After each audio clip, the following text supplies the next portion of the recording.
I think a lot about that grandchild, I must say, which is a point that I'll get to in a minute or so in my remarks, because I know one of the tough things about serving overseas, and it was brought home to me 3 months ago with the birth of little Josephine, is being parted from family and friends. But that in a moment.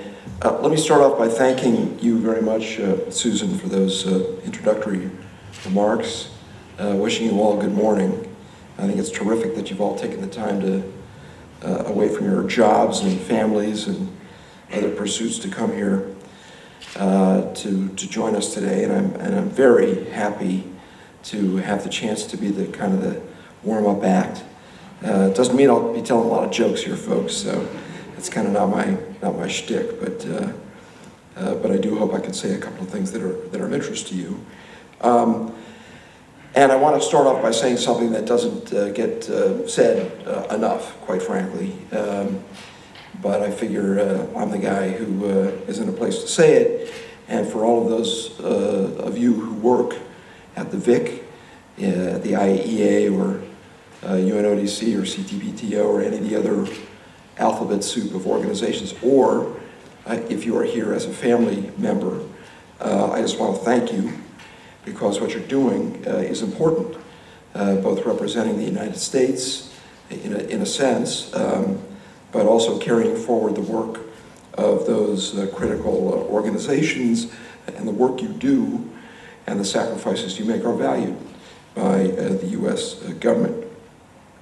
And I know, as I alluded to earlier, that, and you've heard, I've had these tough assignments in London, Paris, Melbourne, though I did spend a couple of years in Africa, and my toughest jobs of all have actually been in Washington, in places like the White House, where you age rapidly in those jobs.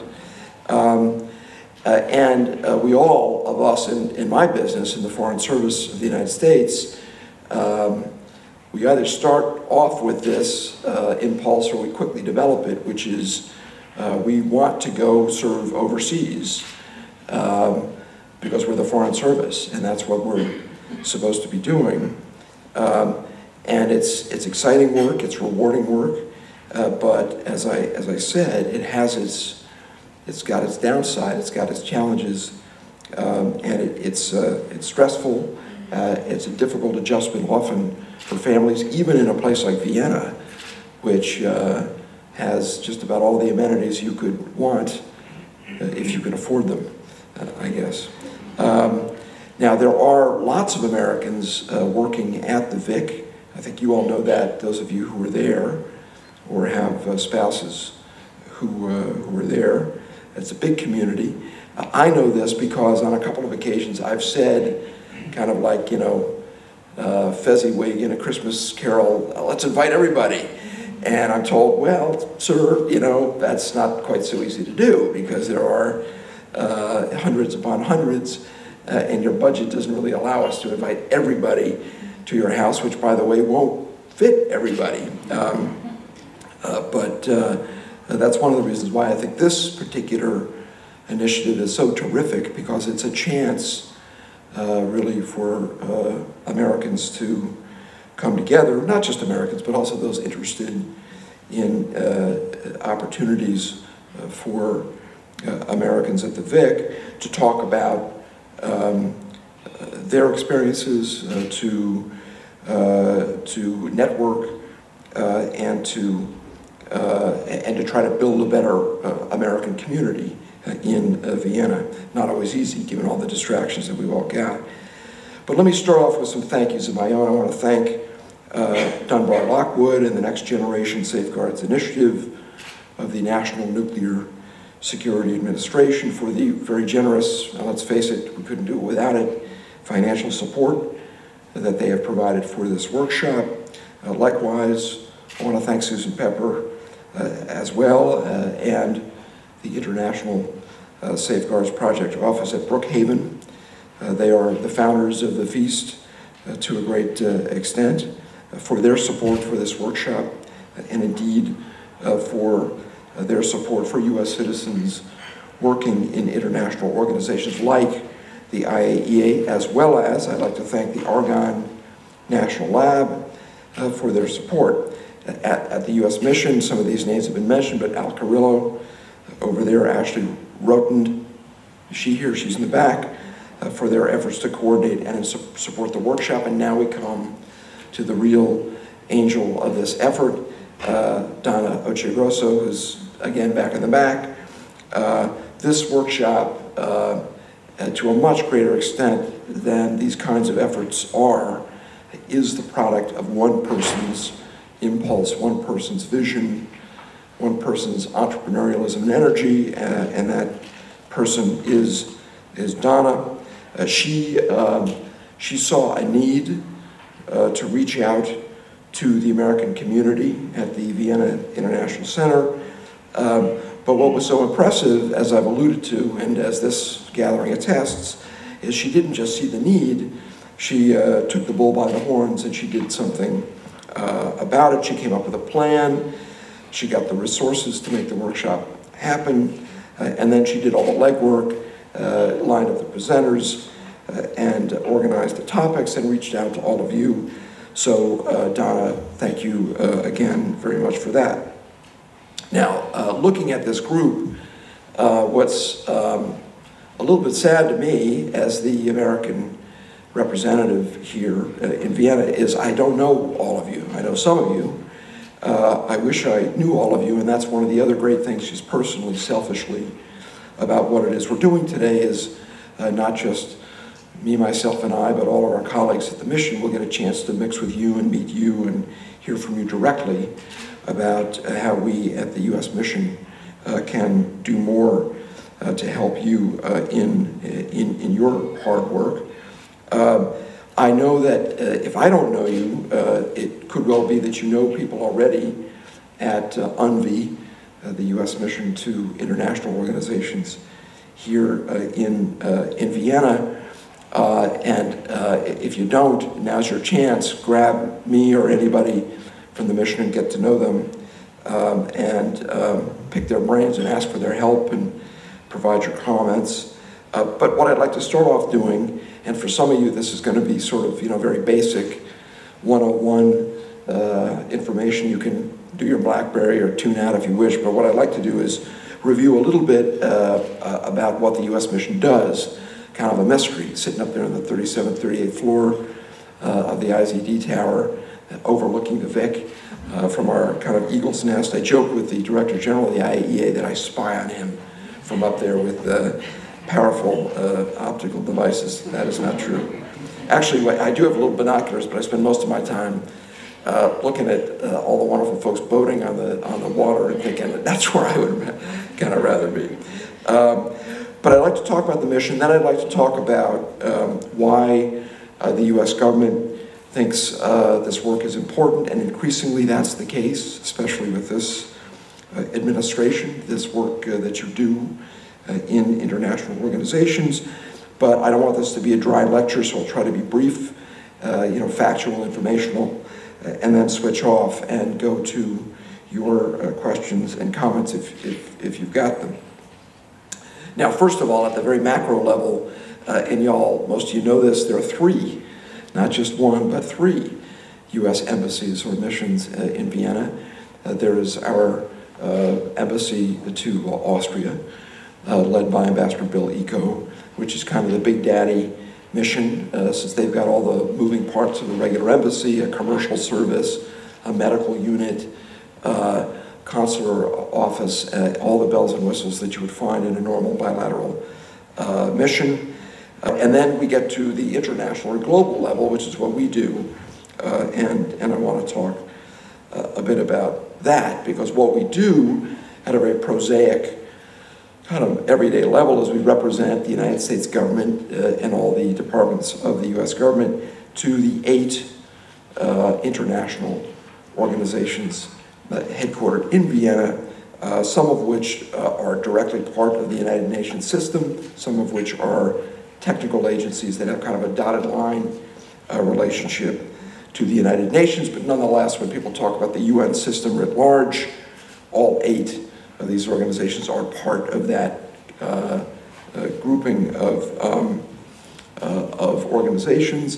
Vienna, one of the great UN cities of the world, along with Geneva, Rome, and then you'll find bits of it in places like London, Nairobi, and other spots around the world. And then, of course, headquarters is, as we all know, in New York. But here in Vienna, there is a whole alphabet soup of fascinating and critical international organizations, and I'm going to run down all of them. Because I remember when I went up to Capitol Hill for my confirmation hearing, I was deathly afraid that some senator was going to say, okay, Davies, you're going to Vienna, why don't you just name all 8 of the international organizations? And so my daughters did flashcards, and I kind of went through all this stuff. But you all know the IAEA. Most of you are from the IAEA. At the moment, there's the United Nations Office on Drugs and Crime, the Provisional Technical Secretariat of the Comprehensive Test Ban Treaty Organization, fascinating sort of international organization in the making that will become real when all of the signatories who have to do it ratify the Comprehensive Test Ban Treaty. There's one of my favorite smaller outfits, the United Nations Outer Space Agency, which brings together space communities from around the world to talk about preserving space for peaceful uses. There's the Wassenaar arrangement. There's the International Institute of Applied Systems Analysis, which is out at Luxembourg Palace outside of town. They're also a fascinating institution. The International Narcotics Control Board, UNCITRAL, which does trade law coordination among governments around the world. And then there is actually another one, kind of what I call the asterisk organization, which is UNIDO, the United Nations Industrial Development Organization, which the United States left over a decade ago because of concerns about how it was being run, and corruption and bloating and inefficiency and all the rest of it. And we haven't yet rejoined, but we have sort of a watching brief at our mission here in Vienna over what UNIDO, the Industrial Development Organization, is doing. And then, as has been said, the key issues we handle, in fact, when I think about what we do here in Vienna, within the whole constellation of the UN system, you've got headquarters in New York, you've got Geneva, you've got us, and these other outfits spread in other cities around the world. We are here in Vienna, we handle the very tough transnational threats and issues is kind of the boiled down message. So nuclear non-proliferation, arms control, to some extent, though some of that's done in Geneva, fighting organized crime and drug trafficking and trafficking in persons. And I guess if you want to put it into a bumper sticker, you'd have to say that we work to implement multilateral solutions to global threats. Now, there's a lot we don't do at our little mission over down the street. And for some of these things, you need to go to the bilateral mission. For instance, we don't provide consular services. So if you need to get register the birth of a child, or get a notarial done, or any of the other passport renewed, you've got to go talk to them, and you will hear from them, I think, later on in the program. We also don't do commercial services work. We don't do the regional security, which you'll hear from colleagues who do that at the bilateral mission. So our work is very kind of specialized, and we are kind of a boutique mission in the United States overseas system.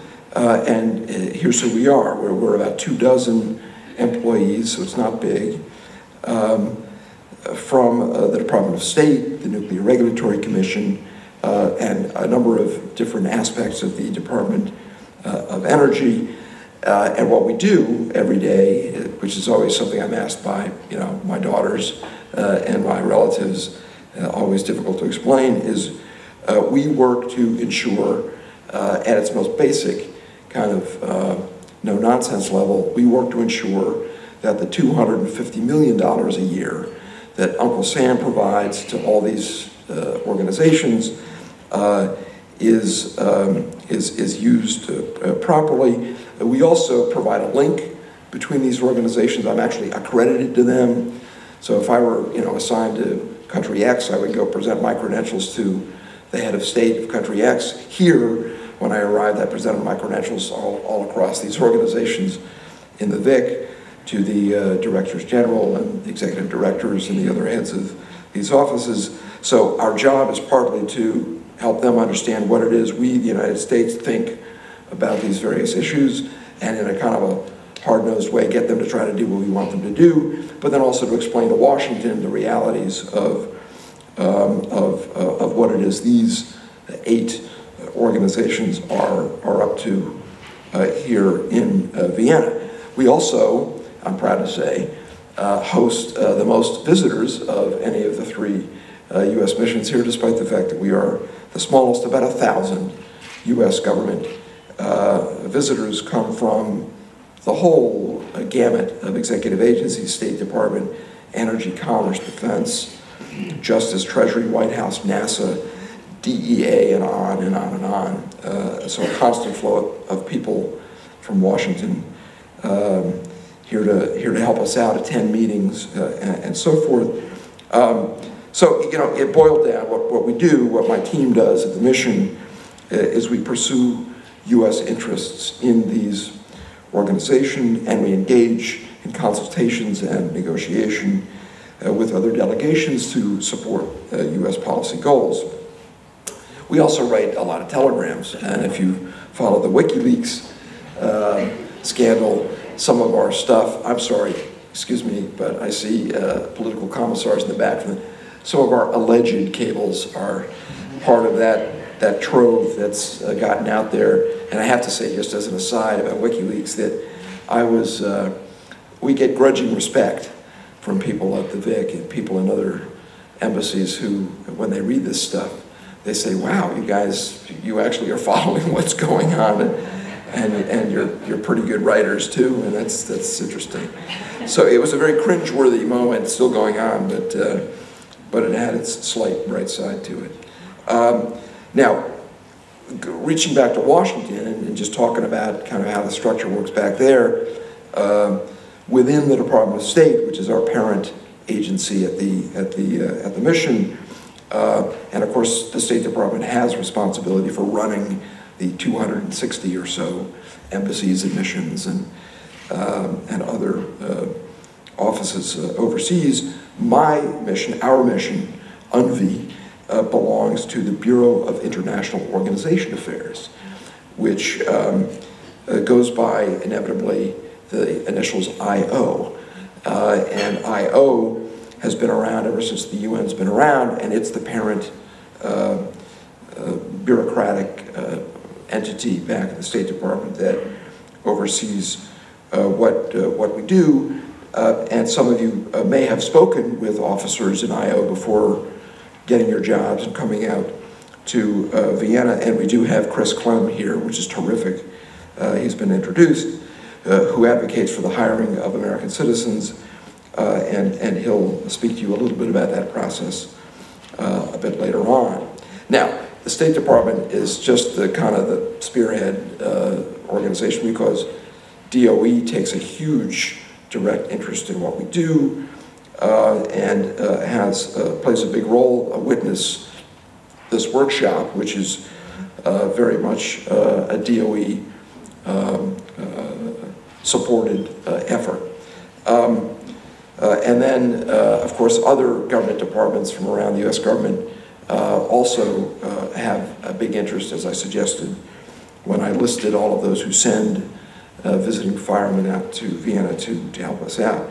So that's the basic overview of the mission. We're mostly State Department officers, so-called generalists, who parachute into this very technical environment, try quickly to learn what it is you all do. But we've got a number of fantastic specialists who really know intricately the work of the agencies out here in Vienna.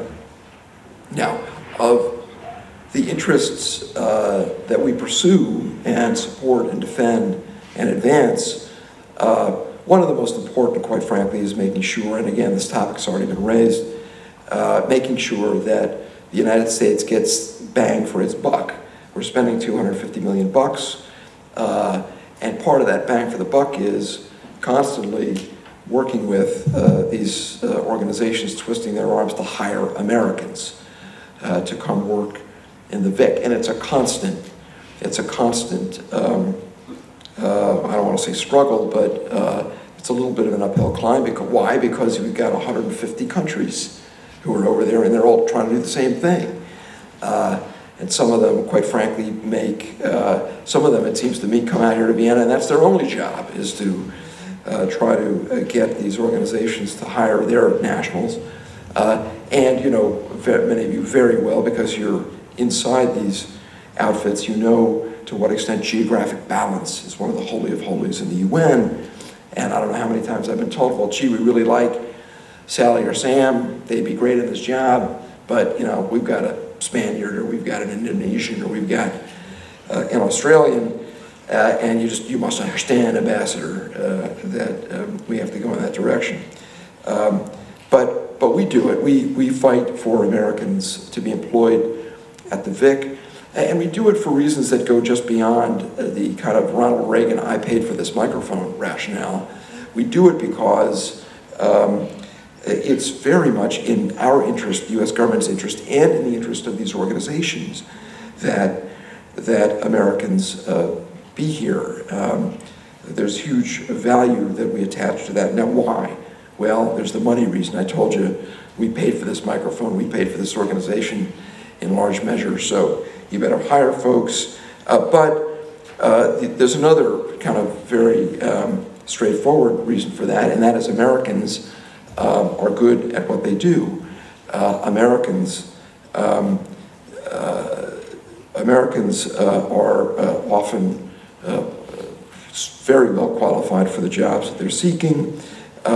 They carry out the programs dutifully, and they take seriously, you take seriously, because we do, because I think all Americans do, the international system and the missions of these organizations that you're all engaged in. And there's another sort of more subtle reason for this that you may hear about a little later on from Chris Clem, and that is that you all bring American work habits to these organizations.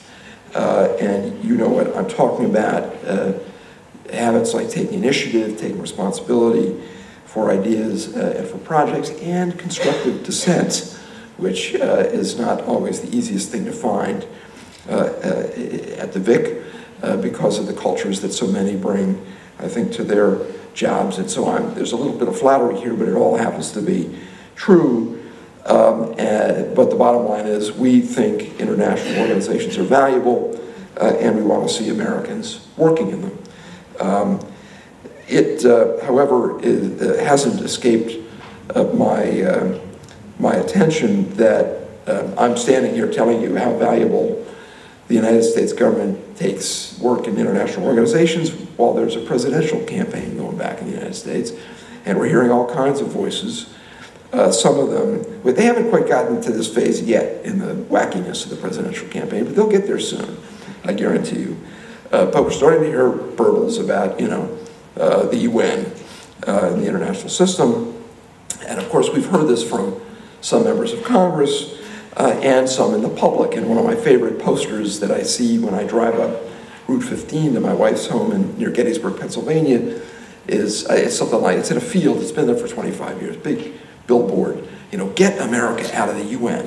And I always feel like finding that farmer or that businessman and saying, can we talk? Do you have any idea what it is the UN does? But anyway, he or she is worried about black helicopters, I suppose, and they want us out of the UN. So you have this kind of dialogue back in the States, and we'll hear more about it, let's be honest. It's one of the big bugaboos, isn't it? And has been. But what I'm here to tell you is that if you look at the evidence, there's a reason why the United States founded the UN, why we host it, and why more than any other nation we fund it. And that is because Americans have, for 60 years, supported the UN. Every poll that's been done on a national level demonstrates this. It waxes and it wanes, but grosso modo, more or less, Americans like the UN and they get it. They understand that we have to be able to find ways to work through the multilateral system to establish, develop answers to these international problems. So for the next year or so with the presidential campaign, just try to filter out some of the negativity and know that behind that are people who support the UN. There's another very hard-edged reason why the US supports these organizations, and it's actually best illustrated by a lot of the work that's done here in Vienna, because you know, we live in a globalized world. You know the old saw, if you Google how to build a nuclear weapon, you get about 2.5–3 million hits. So in that globalized world where threats are global and are everywhere, we need to have these multilateral responses. It also, of course, enables us to make the case to other organizations that they, or other countries, nations, that they should also share the financial and political burden of the work that we do. So there's a very important burden sharing element to it all. But just kind of back to where we are in the 21st century, I mean, you know that a lot of these threats, from proliferation to trafficking to corruption to arms transfers, are growing in complexity, and the challenge is growing. And so it's important that we continue to support what is done here, whether it's stopping the testing of nuclear bombs and monitoring illicit nuclear explosions, to controlling the sale of weapons and dual-use technologies. And these are all necessary and very noble aims that we've got. And that's one of the reasons why I'm heartened to see so many people here today and so many Americans working at the VIC. Now, getting down to kind of the personal aspect of all this, because that's a lot of, I think, the reason why you're here. It's to connect together, to network, to try to find ways to, through these networks and connections, to really advance your interests and to help other Americans both get jobs out here and when they come out here to get the most, I think, out of serving in a foreign country at an international organization. And I just want to tell you that even though I'm, in the Foreign Service and I'm part of this larger organization that provides a lot of, housing and, trips for college-age kids to and from the States, school tuition, medical care overseas, and we have a kind of a built-in support network. It's still not easy. You heard about the granddaughter. Josie's 3 months old. Where Skype is getting a workout. But it's a hardship to be. I've got a mother who's in her 80s back in Dallas, and when you're overseas, even if it's in a relatively cushy place like Vienna, nonetheless, it's tough. There is a hardship to it, and there's a hardship to working in the VIC. I believe that goes beyond the difficulty of being away from family and friends and networks back in the States and being over here, and that is you are working for these very interesting international organizations, and it's got to be like playing three-dimensional chess to figure out who's got the real power here, who's talking to whom, what can I say, what can I do, how does this system work? Gee, this doesn't look like the lab I just came from, or DOE, or the organization I've just come to, and oh, by the way, which countries are influential here? Who belongs to this organization? What are the informal networks, and how to be part of that? What are the obligations of member states, legal, financial, political, to each of these organizations? And so that adds a layer, I think, of murkiness and complexity and opaqueness, I imagine it does, to the work that you do. I know it does to the diplomatic work that we do over at the Vic. And so therefore, it takes a certain skill set. And I was reminded as I just took a really tough trip. I got to admit this. I got to wrap up soon to go to questions. But I took a trip to Monaco to represent the United States. Why? Because there is, and who knew, some of you know, there was this little laboratory down there, the IAEA Marine Laboratory. It's been there for 50 years. It's doing fantastic cutting-edge work. It's had the support, as all things in Monte Carlo need to have, of the princes, succeeding princes. It goes back actually to the interest 100 years ago of the Prince Navigator who built the Oceanographic Museum there, if you've been there. So result was 50 years ago, the current prince's father decides to provide a little real estate and some funds, and lo and behold, here comes this laboratory. And of course, they do fantastic work on ocean salinization, if that's the right term. They did great work post-Fukushima. A lot of the samples from the 20-kilometer track to just beyond Fukushima Daiichi were sent, airlifted to Monaco where they were tested. And they are doing the work that many of you are doing. And I was introduced to this wonderful fellow from Florida, a scientist, and he struck me as a terrific guy. And I kind of thought to myself, wow, to be transplanted from Florida to Monaco and to have to operate in this environment must be tough. And we got to talking about it, and I realized this guy's got the skills you need to have to do this sort of job. Why? Not just because he's great at the technical stuff he does, but they sending the daughter to a French-speaking school, and the wife was engaged in all kinds of local community activities and was kind of doing some work herself. And he had not just the technical skill, but sort of, let's call it the diplomatic skill, or the emotional intelligence, or the people skills, or whatever. And I know that you have to have that in addition to whatever technical skill you have. So we know that your jobs are challenging and difficult, and that brings me back to today and to the importance of today. And I want to just leave you with a little bit of inspiration here, quoting my boss, which is always a good thing to do, to quote your boss. And my boss happens to be Hillary Clinton, and she said in her January 2009 confirmation testimony, and I quote, "The best way to advance America's interests in reducing global threats and seizing global opportunities is to design and implement global solutions." And so for me, it's been fantastic representing a president, a secretary of state, I'm getting a little political here, but who get it about the importance of the UN. There's a reason why the United States of America, sometimes alone, folks, I'm telling you, fought like junkyard dogs to get an increase in funding for the IAEA this year against Germany and France and Britain and all those states that are suffering so badly from the economic crisis.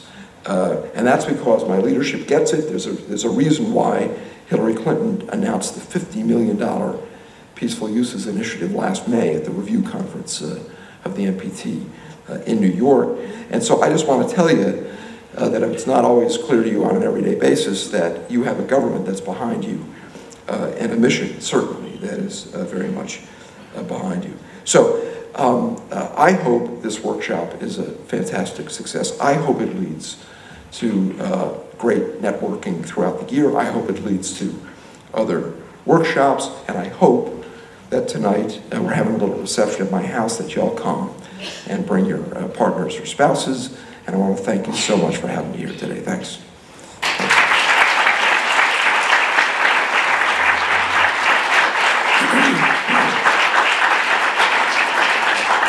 No, I think I busted the clock here. I apologize for that. We're probably, but if anybody's got comments or criticisms or questions, I'd be very happy to try to take them on. Anybody at all? Complaints? Whatever you got. What are we serving tonight? You can ask any questions. Hors d'oeuvres. But anybody? I think a lot of your questions are going to be answered in the next couple of days, so I'll yield the microphone. Thanks again. Appreciate it, Bob.